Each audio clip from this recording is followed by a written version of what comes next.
कि आप जानते हैं कि ईपीएफओ के रूल के अकॉर्डिंग एक मेंबर का एक ही यूएएन हो सकता है, और अगर ऐसा कोई है जिसके 2 यूएएन जनरेटेड हैं तो ये ईपीएफओ के रूल के अगेंस्ट है एंड उनको अपना ओल्ड यूएएन डीएक्टिवेट कराकर उससे लिंक्ड ईपीएफ अकाउंट्स को अपने न्यू यूएएन में ट्रांसफर कराना पड़ेगा। Hi, this is Kriti and welcome to our channel wishfin.com। And दोस्तों, आज की वीडियो में हम बात करेंगे कि किन सिचुएशन में किसी एम्प्लॉय के 2 यूएएन जनरेट हो सकते हैं एंड क्या मेथड हम यूज कर सकते हैं to merge your provident fund UAN. So let's get started. So दोस्तों, 2 सिचुएशन हो सकती हैं अंडर विच किसी एम्प्लॉय के 2 यूएएन जनरेट हो जाते हैं। सो फर्स्ट सिचुएशन इज कि आपने अपना पीएफ अकाउंट अपने आधार कार्ड से लिंक नहीं कराया है एंड आपने अपने न्यू एम्प्लॉयर को भी अपने existing UAN and member ID के बारे में डिस्क्लोज नहीं किया है, तो आपका new employer and up with creating your new UAN. Second situation ये है कि आपने अपना आधार कार्ड अपने पीएफ अकाउंट से लिंक नहीं किया है एंड आपका जो प्रीवियस एम्प्लॉयर है उन्होंने जो मंथली फाइलिंग होती है ईसीआर की, यानी कि इलेक्ट्रॉनिक चालान एंड रिटर्न की, उसमें टाइमली बेसिस पे आपका डेट ऑफ एग्जिट मेंशन नहीं किया है। हालांकि ईपीएफओ के न्यू रूल के अकॉर्डिंग 1 सितंबर 2021 तक सभी ईपीएफओ मेंबर को अपना पीएफ अकाउंट अपने आधार कार्ड से लिंक कराना है। अगर सभी ईपीएफ मेंबर्स का आधार कार्ड उनके पीएफ अकाउंट से लिंक होगा तो मल्टीपल यूएएन जनरेशन का इशू वहीं रिजॉल्व हो जाएगा एंड हर मेंबर का एक ही यूएएन जनरेट होगा। दोस्तों, अपने प्रोविडेंट फंड यूएएन्स को मर्ज करने के लिए 2 मेथड होते हैं। एक होता है ऑफलाइन मेथड एंड एक होता है ऑनलाइन मेथड। तो चलिए अब हम बात करते हैं ऑफलाइन मेथड की। दोस्तों, आपको जैसे ही पता चलता है कि आपके 2 यूएएन जनरेटेड हैं तो आप इस इशू को रिपोर्ट कीजिए अपने न्यू एम्प्लॉयर या फिर ईपीएफओ को। देन आप मैनुअली फॉर्म 13 फिल कीजिए एंड उसकी 3 कॉपीज आप ईपीएफओ के ऑफिस में सबमिट कीजिए। After this EPFO verification conduct करेगा एंड आपके एम्प्लॉयर का अप्रूवल लेगा।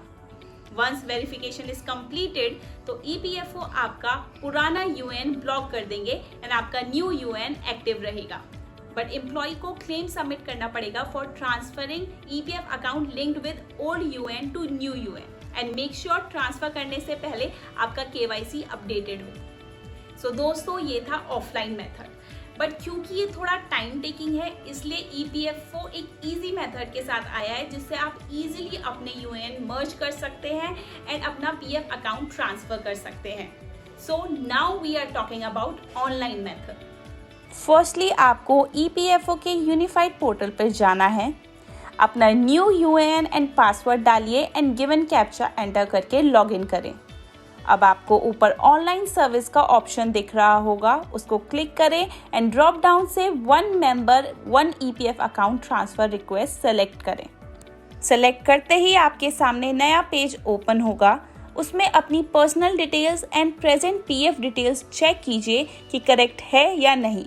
अब स्क्रॉल डाउन करेंगे तो आपको शो होगा स्टेप 1 जिसमें लिखा है select details of previous account which are to be transferred. अब इसमें आपको नीचे अटेस्टेशन थ्रू लिखा दिख रहा होगा जिसके सामने previous and present employer option mentioned है। आपको जिस एम्प्लॉयर के पास रिक्वेस्ट फॉरवर्ड करनी है आप उसको सेलेक्ट कीजिए। अब नीचे दिए मेंबर आईडी और यूएएन कॉलम में अपना प्रीवियस यूएएन नंबर डालिए एंड गेट डिटेल्स पर क्लिक कीजिए। गेट डिटेल्स पर क्लिक करते ही एक नया कॉलम नीचे ऐड होगा एस्टेब्लिशमेंट का। उसमें ड्रॉप डाउन में आपकी वो कंपनी शो होगी जो आपके ओल्ड यूएएन से लिंक्ड है। अब कंपनी सेलेक्ट कीजिए एंड गेट ओटीपी पे क्लिक करें। आपके पास आपके रजिस्टर्ड नंबर पर ओटीपी रिसीव होगा, उसको यहाँ एंटर कीजिए एंड सबमिट पे क्लिक कीजिए। ऐसा करते ही आपकी ईपीएफ अकाउंट ट्रांसफर की रिक्वेस्ट सबमिट हो जाएगी। आफ्टर दिस आपको पोर्टल के थ्रू फॉर्म 13 डाउनलोड करना है एंड उसमें अपने एम्प्लॉय की सारी पीएफ डिटेल्स फिल करनी है। इस फॉर्म को फिल करने से आपकी एक ट्रैकिंग आईडी जनरेट होगी जिसको आप यूज कर सकते हैं to track the progress of your transfer. उसके बाद आपको फॉर्म का प्रिंट आउट निकलवाना है एंड उसमें साइन करके अपने एम्प्लॉयर को जिनको आपने अप्रूवल के लिए रिक्वेस्ट भेजा है उनको सेंड करना है विद इन 10 डेज। एम्प्लॉयर्स आपकी डिटेल्स वेरीफाई करेंगे एंड आफ्टर वेरिफिकेशन अगर सभी डिटेल्स सही होती हैं तो वो अपना अप्रूवल दे देंगे which will lead to successful transfer of your EPF online. एक बार आपका EPF अकाउंट ओल्ड यूएएन से न्यू यूएएन में ट्रांसफर हो जाता है तो आफ्टर आइडेंटिफिकेशन EPFO ऑटोमेटिकली आपका ओल्ड यूएएन डीएक्टिवेट कर देगा, उसको एक डुप्लीकेट अकाउंट समझकर, एंड आपका न्यू यूएएन एक्टिवेटेड रहेगा।